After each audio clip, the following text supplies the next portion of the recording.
It all started on a crisp Monday morning in Washington, D.C.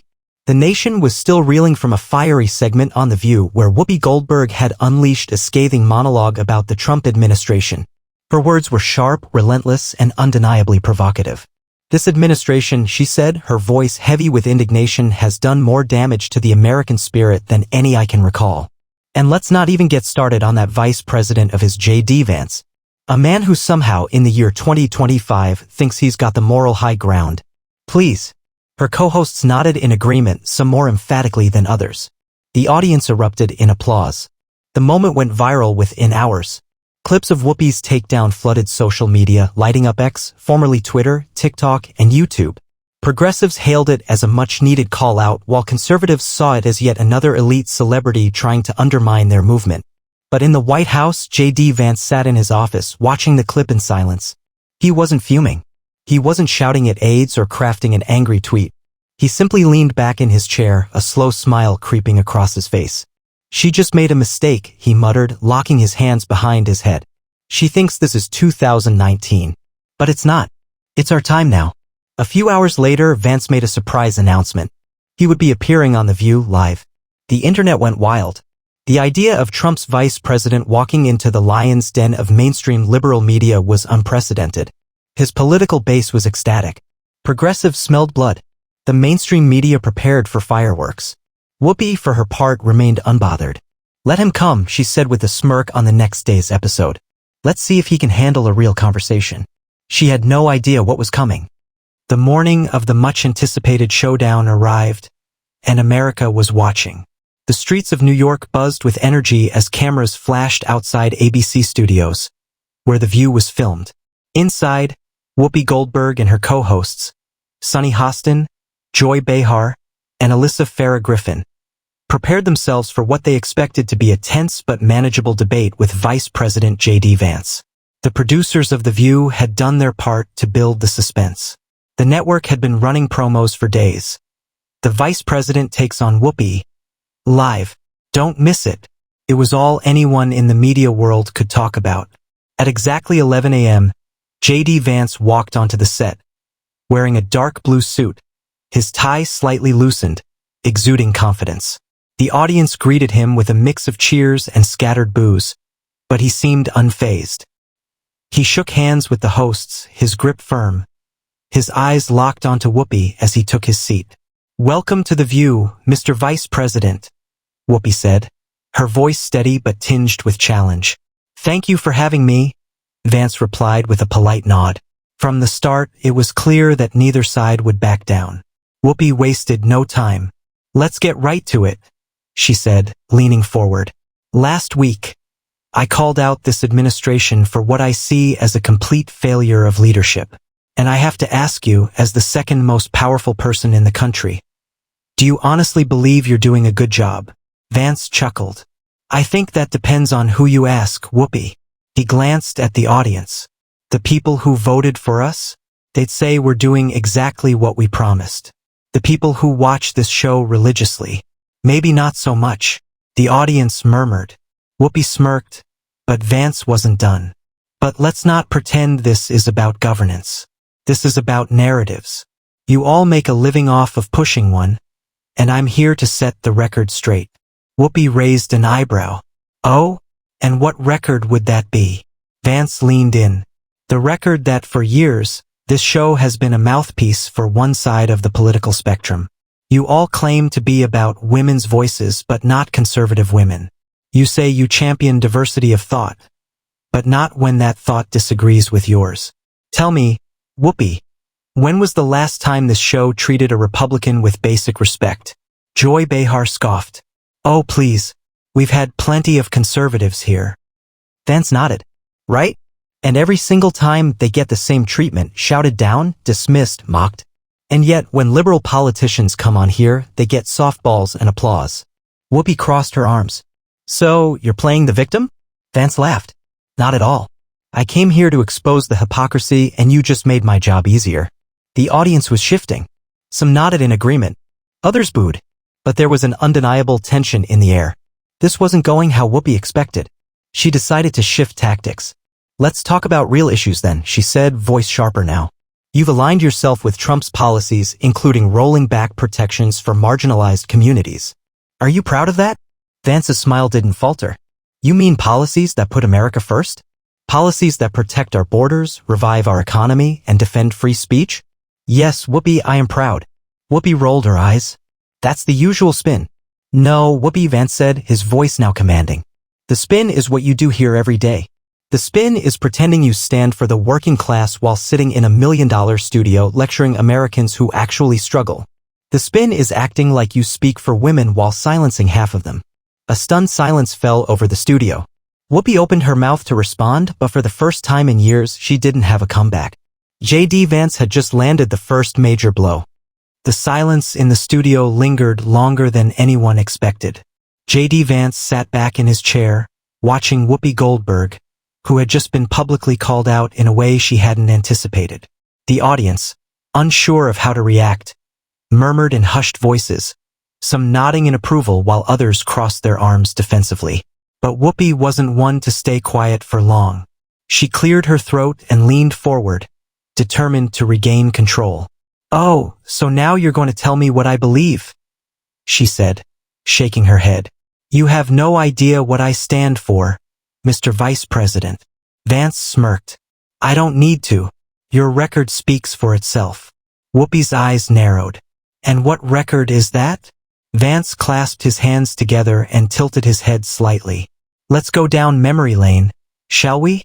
For years, you've been calling half of this country racist, backward, uneducated. You cheered when conservatives were banned from social media. You mocked parents who didn't want their kids indoctrinated in schools. And now, you act like you're shocked that Americans pushed back." Whoopi huffed. "That is not what I've done." Vance didn't flinch. "You don't have to say it outright, Whoopi. You imply it in every single segment. Every time you roll your eyes at a conservative guest. Every time you call Trump supporters a cult. Every time you dismiss real concerns as right-wing paranoia." Sonny Hostin, sitting beside Whoopi, finally jumped in. "Mr. Vance, are you seriously suggesting that this administration has been the victim here? That's ridiculous. You and Trump have held more power than anyone in this country. And yet," Vance interrupted, turning to face her, "Hollywood, the media, academia, and corporations have worked relentlessly to undermine us at every turn. Don't pretend you don't know that." Sonny scoffed. "Oh, please. Conservatives love playing the victim."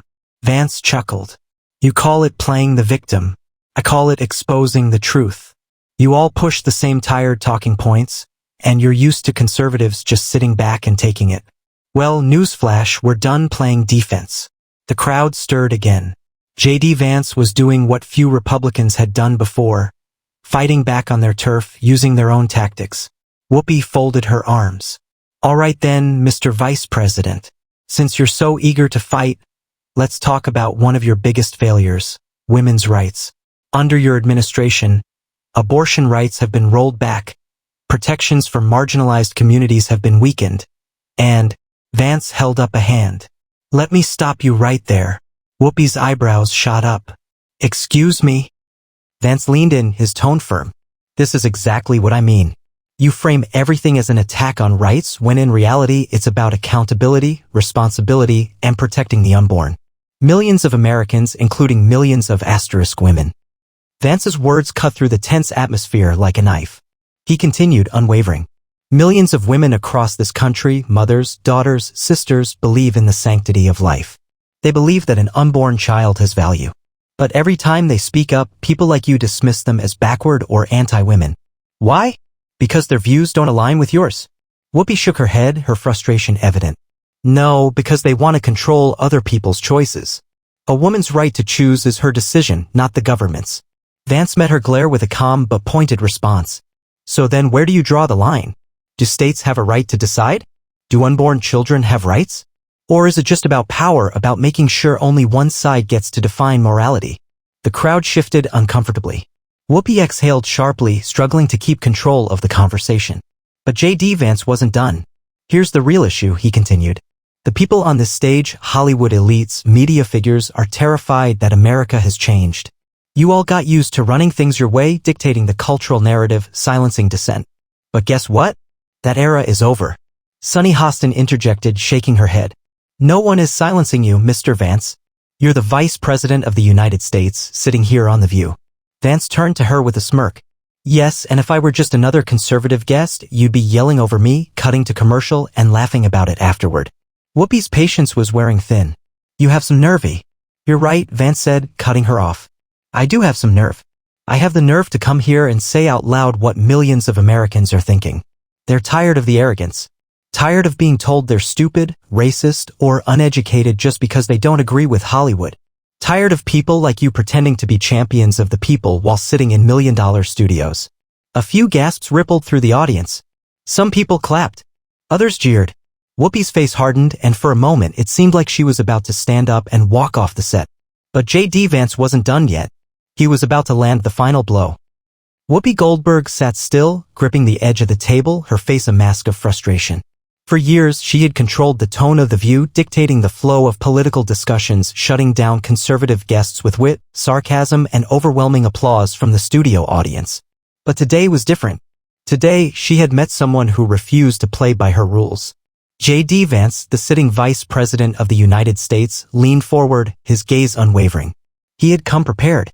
And now he was about to deliver the final, crushing blow. You want to talk about power, Whoopi? Vance asked, his voice firm.